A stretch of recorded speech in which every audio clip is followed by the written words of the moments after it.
ಸದನದಲ್ಲಿ ವಕ್ಫ್ ವಿಚಾರವಾಗಿ ಭಾರಿ ಚರ್ಚೆ ಆಗ್ತಾ ಇದ್ದು ಸಚಿವ ಜಮೀರ್ ಅಹ್ಮದ್ ಈ ಬಗ್ಗೆ ಉತ್ತರವನ್ನ ಕೊಡ್ತಾ ಇದ್ದಾರೆ. ವಕ್ಫ್ ಚರ್ಚೆಗೆ ಜಮೀರ್ರಿಂದ ಉತ್ತರವನ್ನ ಪಡ್ಕೊಳ್ಳಲಾಗ್ತಾ ಇದೆ. ವಿಧಾನಸಭೆಯಲ್ಲಿ ಜಮೀರ್ ಉತ್ತರವನ್ನ ನೀಡ್ತಾ ಇದ್ದಾರೆ. ಸದನದಲ್ಲಿ ಇದೇ ವಿಚಾರವಾಗಿ ಬಹಳಷ್ಟು ಚರ್ಚೆ ಆಗಿತ್ತು. 95% ಮುಸ್ಲಿಮರೇ ಭೂಮಿ ಕಬಳಿಸಿದ್ದಾರೆ ಅನ್ನುವಂತಹ ವಿಚಾರವನ್ನು ಕೂಡ ಪ್ರಸ್ತಾಪಿಸಲಾಗಿತ್ತು. 1.28 ಲಕ್ಷ ಕೋಟಿ ವಕ್ಫ್ಗೆ ಆಸ್ತಿ ಹೊಂದಿದೆ.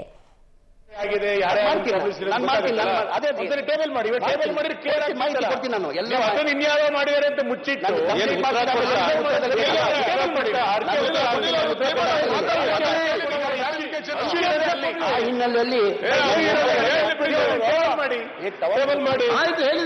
ಮಾಡ್ತಾರೆ ಟವಲ್ ಇಸ್ಕೋ ಸ್ವಲ್ಪ ಒಳ್ಳೇದು ಅಂತ ಅಷ್ಟೇ. ನಾನು ಮಾಡ್ತೀನಿ, ಕೊಡ್ತೀನಿ, ಅದು ಮಾಹಿತಿ ಎಲ್ಲ ಕೊಡ್ತೀನಿ. ಅವ್ರ ಉತ್ತರ ಯಾವ ಟೈಮ್ ಚೆನ್ನಾಗಿರುತ್ತೆ ಕೇಳಿ ಹೇಳಿ. ನಮ್ಗೆ ಯಾವ ಟೈಮ್ ಅವ್ರು ಉತ್ತರ ಕೊಡ್ತಾರೆ ಅಂತಾನು ಗೊತ್ತಿರ್ಲಿಲ್ಲ. ಸಿಕ್ಕಿದಾಗ ಉತ್ತರ ಕೊಡ್ಲಿಕ್ಕೆ ಇಲ್ಲಿ ಕೇಳಿ ಸರ್, ನನ್ನ ಮಾಹಿತಿನ ನೀವೇನೋ ಟೈಮ್ ನಿಗದಿ ಮಾಡಬೇಕಿತ್ತು. ಕ್ವಶನ್ ಅವರು ಎಲ್ಲ ಹೇಳಿದ್ರಿ, ಕ್ವಶನ್ ಅವರ್ ಆದ್ಮೇಲೆ ಅಂತ ಹೇಳಿದ್ರಿ ನೀವು. ಕ್ವಶನ್ ಅವರ್ ಇಲ್ಲ, ಈಗ ಉತ್ತರ ಕರ್ನಾಟಕ ಅರ್ಧಕ್ಕೆ ನಿಲ್ಸ್ಬಿಟ್ರಿ.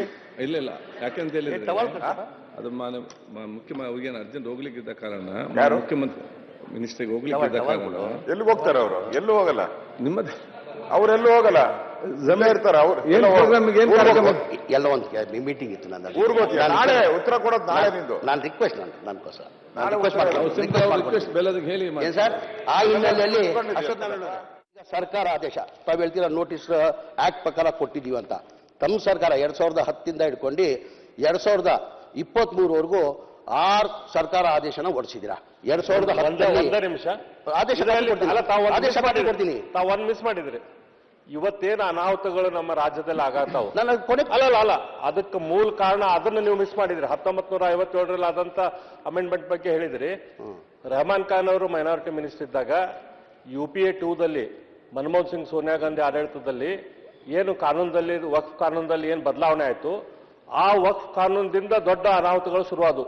ಅದ್ರ ಬಗ್ಗೆ ನೀವು ಹೇಳ್ತಾ ಇಲ್ಲ. ಆ ಕಾನೂನಿನ ಬಗ್ಗೆ ಹೇಳ್ತೀನಿ, ಕೊನೆಗೆ ಬರ್ತೀನಿ ನಾನು.